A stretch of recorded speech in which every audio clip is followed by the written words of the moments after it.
दोस्तों नमस्कार। कल के वीडियो में हमने देखा था कि इजराइल फ़िलिस्तीन संघर्ष का इतिहास क्या है, उसकी ऐतिहासिक पृष्ठभूमि क्या है।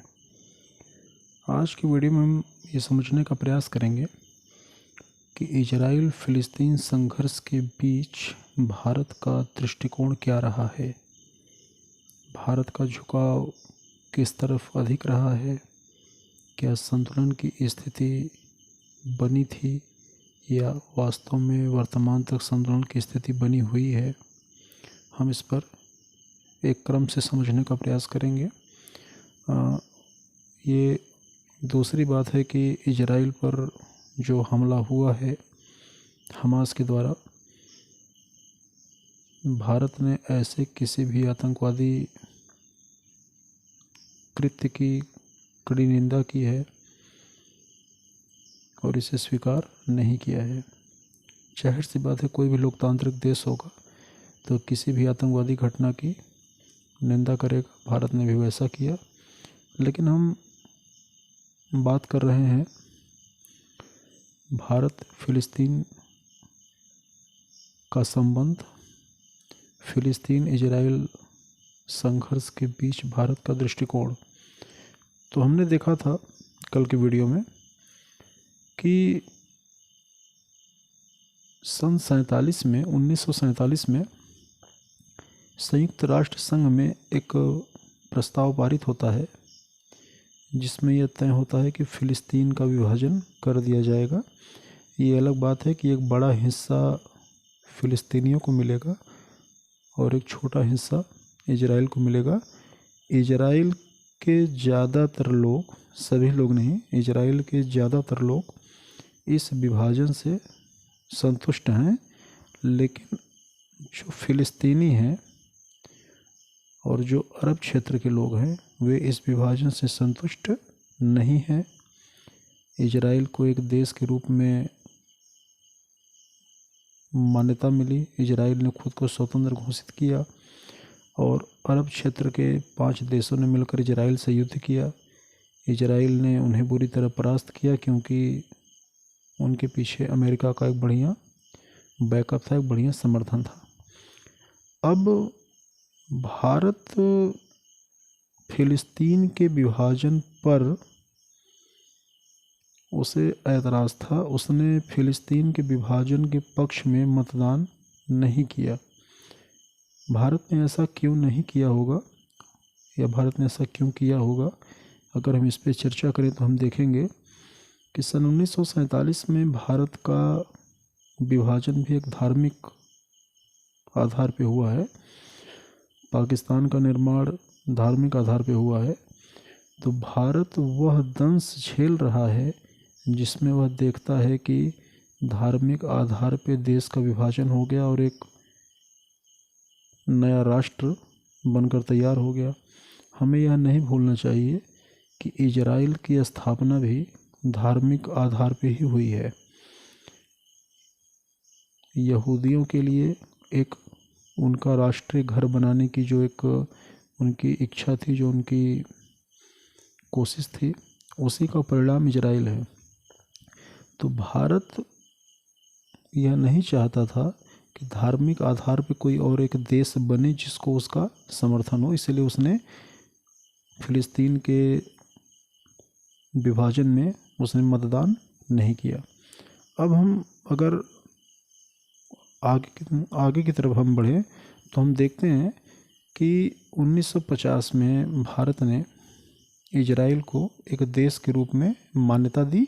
ये अलग बात है कि भारत का इजराइल के साथ कोई कूटनीतिक संबंध स्थापित नहीं हुआ।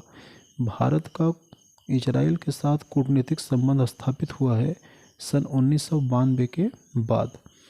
लेकिन भारत का फ़िलिस्तीन के साथ जो कूटनीतिक संबंध था वो पहले से, शुरू से ही चला आ रहा था। सन 1970 के दशक में एक संगठन बनता है जिसे हम फ़िलिस्तीन मुक्ति संगठन कहते हैं। यासिर अराफात उसके नेता हैं और भारत को इस संगठन का समर्थन है। भारत इस संगठन का समर्थन करता है। 1975 में भारत फिलिस्तीन मुक्ति संगठन को मान्यता भी प्रदान करता है। और आगे हम चल के देखेंगे तो 1988 में भारत फिलिस्तीन को एक देश के रूप में मान्यता देने वाले देशों के समूह में खड़ा होता है। मतलब हम कह सकते हैं कि भारत पहला गैर अरब मुल्क है जिसने फिलिस्तीन को एक देश के रूप में मान्यता दी सन 1988 में। तो ये एक इतिहास का एक क्रम है, कौन सी घटना किस समय हुई। 1947 में फिलिस्तीन के विभाजन के खिलाफ था भारत। उसके बाद फिलिस्तीन मुक्ति संगठन को भारत समर्थन देता है 1970 के दशक में। 1975 में फिलिस्तीन मुक्ति संगठन को मान्यता भी देता है और फिर आगे चलकर 1988 में उसने फिलिस्तीन को एक देश के रूप में मान्यता दी। हमें ध्यान यह रखना चाहिए कि भारत ने सन 1950 में ही इजराइल को भी देश के रूप में मान्यता दी है। ये अलग बात है कि भारत का कोई कूटनीतिक संबंध इजराइल के साथ नहीं है। अब हम आगे चल के देखेंगे तो 1996 में गाज़ा में भारत ने एक जो है रिप्रेजेंटेटिव ऑफिस खोला। यह एक बड़ा महत्वपूर्ण कदम है। हम शुरू से ये देख रहे हैं कि भारत जो है फिलिस्तीन और इजराइल के साथ एक लगभग संतुलन की स्थिति में चल रहा है। यदि हम देखें आगे चलकर वर्तमान की स्थिति तो यह है कि भारत और इजराइल का जो संबंध है अपने पीक पे है, अपने चरम पर है। इससे अच्छे दोस्त तो लगता है कि कभी कोई हुआ ही नहीं है। लेकिन अगर हम थोड़ा सा और पहले जाए तो हम देखेंगे कि 1992 में भारत और इजराइल के मध्य कूटनीतिक संबंध की शुरुआत होती है। अभी हमने पिछले ही साल उस कूटनीतिक संबंध के 30 वर्ष पूरे होने पर एक जश्न भी मनाया है। 2015 में भारत एक बार फिर उस स्थिति में दिखाई देगा जब वह संतुलन साधने की कोशिश कर रहा है। पहला 2015 में जो संयुक्त राष्ट्र परिसर में फिलिस्तीन के ध्वज को लगाने का भारत ने समर्थन किया।